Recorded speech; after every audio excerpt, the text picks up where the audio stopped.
আমি এখানে ৮টার দিকে আসছি, আইসা তাদেরকে জিজ্ঞাসলাম পাম্পে যে এখানে আপনারা তেল দিবেন কয়টায়। বললো যে ২টার ভিতরে আমাদের গাড়ি আসে, আমরা ২:৩০টার থেকে তেল দেওয়া শুরু করব। গাড়ি আসলে পরে এর আগেও আসতে পারে, পরেও আসতে পারে।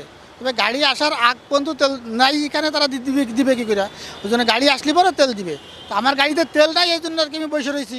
এখন আমি যে সামনে বাড়াবো, আমার গাড়ি তো বন্ধ হয়ে যাবে। এই জন্য আমি এখানে এসে দাঁড়াই দিয়েছি ৪ ঘন্টা 5 ঘন্টা 6 ঘন্টা যাই হোক, দাঁড়াই থেকে আবার তেল নিয়ে তারপরে গাড়ি নিয়ে যাইতে হবে। এই হলো আমার অবস্থা। তেল ২৫০০ টাকার তেল দিবে, ২৫০০ টাকার উপরে দেয় না।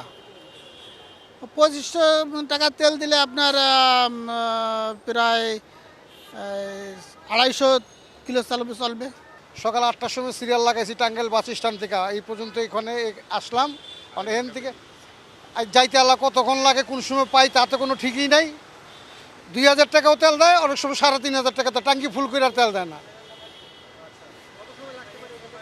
অনেক এখান থেকে যাইতে কত সময় লাগে তা তো বললাম না, ৫ ঘন্টার উপরে লাগতে পারে, ৪-৫ ঘন্টা। জি, আমরা এখানে মহাখালীর ওখানে সিরিয়াল ধরছি হচ্ছে সকাল ৬টার দিকে। তো ৬টা থেকে এখন প্রায় ১১টা বাজে, ১১টায় প্রধানমন্ত্রী কার্যালয়ের সামনে। এখন সামনের দিকে আরও মনে হচ্ছে আরও 3 ঘন্টা লাগবে। এখন এইখানে আরেকটা বিষয় হচ্ছে আমি গতকালকে হচ্ছে সোনার বাংলা ফুয়েল স্টেশনে তেল নিতে গেছিলাম।